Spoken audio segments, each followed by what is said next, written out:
ஜனநாயக நாடுன்னு சொல்லப்படுற இந்தியாவில் 2004 இருந்து தான் எல்லா ஸ்டேட்லையும் தேர்தலுக்கு வாக்கு இயந்திரம்னு சொல்லப்படுற எலக்ட்ரானிக் ஓட்டிங் மிஷின் யூஸ் பண்ண ஆரம்பிச்சாங்க. கடந்த 15 வருஷமா பற்பல சர்ச்சைகளுக்கு பின்னால ஒவ்வொரு தேர்தலையும் தேர்தல் ஆணையம் வெற்றிகரமாக சந்திச்சுட்டு தான் இருக்கு. ஓட்டிங் மிஷினை ஹேக் பண்ணி வாக்குகளை ஒரு வாக்காளர்களுக்கு மாற்றலாம்னு, அதனால தான் வெற்றி பெற்ற கட்சிகள் அதிகமான வாக்குகளில் வெற்றி பெற்றாங்கன்னு சில கட்சி சொல்றாங்க.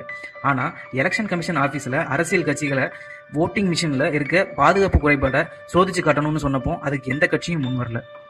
ஓட்டிங் மிஷின் பற்றியும் அதில் பாதுகாப்பு எந்த அளவுக்கு தேர்தல் ஆணையத்தால் உறுதிப்படுத்தப்பட்டிருக்கு அப்படின்றதையும் தான் இப்போ நம்ம பார்க்க போறோம்.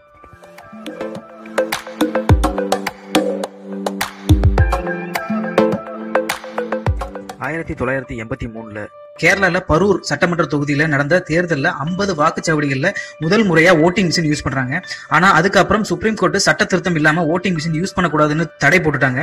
அதனால பீப்புள் ஆக்ட் 1951 61(7) திருத்தம் செஞ்சு 1988 பார்லிமெண்ட்ல நிறைவேற்றுறாங்க.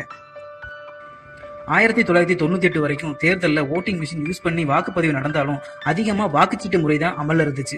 ஆனா 2004 நடந்த பொது தேர்தலில் தான் முதல் முறையா வாக்குச்சீட்டு முறையை நிறுத்திட்டு எல்லா வாக்குச்சாவடிகளையும் ஓட்டு மிஷின் யூஸ் பண்ணி தேர்தல் நடத்தினாங்க.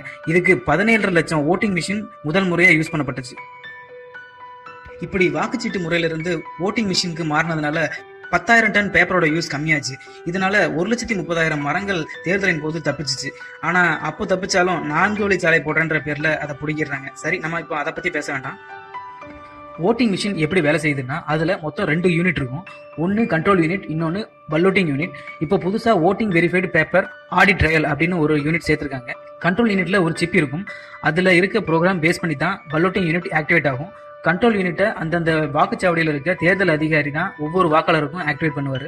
அவர் ஆக்டிவேட் பண்ணதும் வாக்காளர்கள் தங்கள் வாக்குகளை செலுத்தலாம். ஒவ்வொரு தடவை வாக்குகள் செலுத்தியதும் பல்லோட்டிங் யூனிட் டீஆக்டிவேட் ஆகிடும். அடுத்து தேர்தல் அதிகாரி ஆக்டிவேட் பட்டனை மறுபடியும் அழுத்துற வரைக்கும் பல்லோட்டிங் யூனிட் ஆக்டிவேட் ஆகாது. இந்த கண்ட்ரோல் அனைத்தும் கண்ட்ரோல் யூனிட்ல இருக்க ப்ரோக்ராம்னால உறுதி செய்யப்படுது. வாக்காளர்கள் செலுத்திய வாக்குகள் அனைத்தும் இந்த கண்ட்ரோல் யூனிட்ல தான் போய் ஸ்டோர் ஆகுது. பல்லோட்டிங் யூனிட்ல வேட்பாளர்கள் டீடைல்ஸ் இருக்கும். ஒவ்வொரு பல்லோட்டிங் யூனிட்லையும் மேக்ஸிமம் 16 வேட்பாளர்கள் வரைக்கும் வைக்கலாம். மேக்ஸிமம் 14 பல்லோட்டிங் யூனிட் சேர்த்து 64 வேட்பாளர்கள் வரைக்கும் காமிக்க முடியும். ஒவ்வொரு பல்லோட்டிங் யூனிட்லையும் மேக்ஸிமம் 3840 வாக்குகள் ஸ்டோர் பண்ணி வைக்க முடியும். ஓட்டர் வெரிஃபைடு பேப்பர் ஆடிட் ட்ரையல்னு யூனிட் 2019 இருந்து தான் தேர்தல் ஆணையத்தால கொண்டு வரப்பட்டிருக்கு.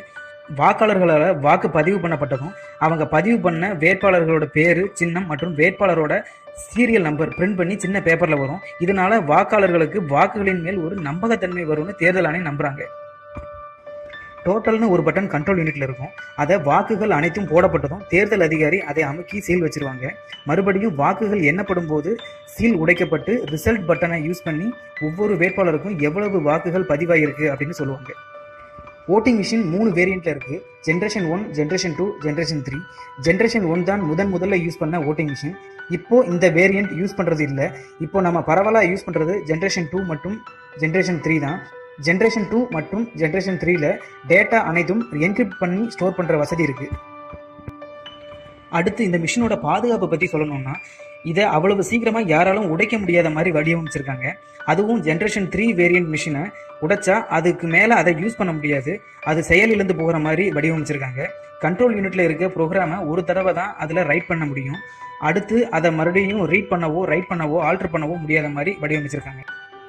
மேலும் கண்ட்ரோல் யூனிட்ல இருக்க சிப் எந்தவித ப்ரோக்ராமும் எழுதப்படாத பிளாங்க் சிப்பா தான் வெளிநாட்டில இருந்து இறக்குமதி செய்யப்படுது. சிப்ல இருக்க ப்ரோக்ராம் அனைத்தும் பாரத் எலக்ட்ரானிக் லிமிடெட் மற்றும் எலக்ட்ரானிக் கார்பரேஷன் ஆஃப் இந்தியா என்ற அரசு நிறுவனங்களால உருவாக்கப்பட்டது. ஒவ்வொரு சிப்பும் 70 to 80 டைம் டெஸ்ட் பண்ணி தான் தேர்தல் உபயோகத்துக்கு விடுறாங்க. அதுவும் ஜென்ரேஷன் 3 ஓட்டிங் மிஷின்ல சிப்ல இருக்க கோடிங்கை டெக்னிக்கல் எக்ஸ்பர்ட் கமிட்டியை வச்சு வெரிஃபை பண்றாங்க. ஓட்டர் வெரிஃபைடு பேப்பர் ஆடிட் ட்ரையல்ன்ற யூனிட்லயும் இருக்க கோடும் இந்தியாவில் ரெடி பண்ண கோடு தான்.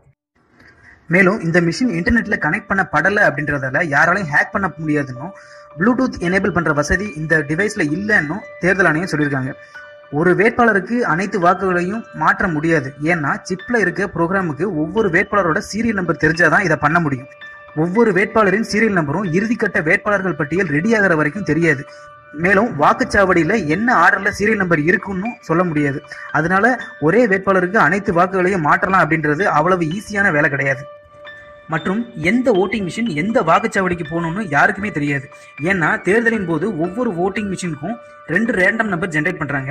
முதல் ரேண்டம் நம்பர் எந்த சட்டமன்ற தொகுதிக்கு அந்த மிஷின் போகணும் அப்படின்னும், 2வது ரேண்டம் நம்பர் எந்த வாக்குச்சாவடிக்கு அந்த மிஷினை கொண்டு போகணும் அப்படின்னும் இருக்கும். அதனால ஒவ்வொரு மிஷினுக்கும் ட்ராக் பண்ணி ஹேக் பண்றது அப்படின்றது ரொம்ப கடினம். இப்போ இந்தியா தவிர பிரேசில், எஸ்டானியா, வெனிசுலா போன்ற மற்ற நாடுகளும் எலக்ட்ரானிக் ஓட்டிங் மிஷினை யூஸ் பண்ண ஆரம்பிச்சிட்டாங்க. சவுத் ஆப்பிரிக்கா நாடான நமீபியாவுக்கு கூட நம்ம ஓட்டிங் மிஷினை ஏற்றுமதி பண்ணிட்டு இருக்கோம். அந்த அளவுக்கு நம்ம ஓட்டிங் மிஷின் மேல ஒரு நம்பகத்தன்மை இருக்கு. இருந்தாலும் சில நாடுகளில், குறிப்பா யுஎஸ், பிரிட்டன், ஜெர்மனி போன்ற நாடுகள் இந்த மிஷினோட பாதுகாப்பு தன்மையில சந்தேகப்பட்டு ஓட்டிங் மிஷின் யூஸ் பண்றதை நிறுத்திட்டாங்க. வாக்குச்சீட்டுல இருக்கக்கூடிய பாதுகாப்பு மற்றும் நம்பகத்தன்மை ஓட்டிங் மிஷின் மேல கொண்டு வர முடியல அப்படின்றது தான் நிதர்சனமான உண்மை.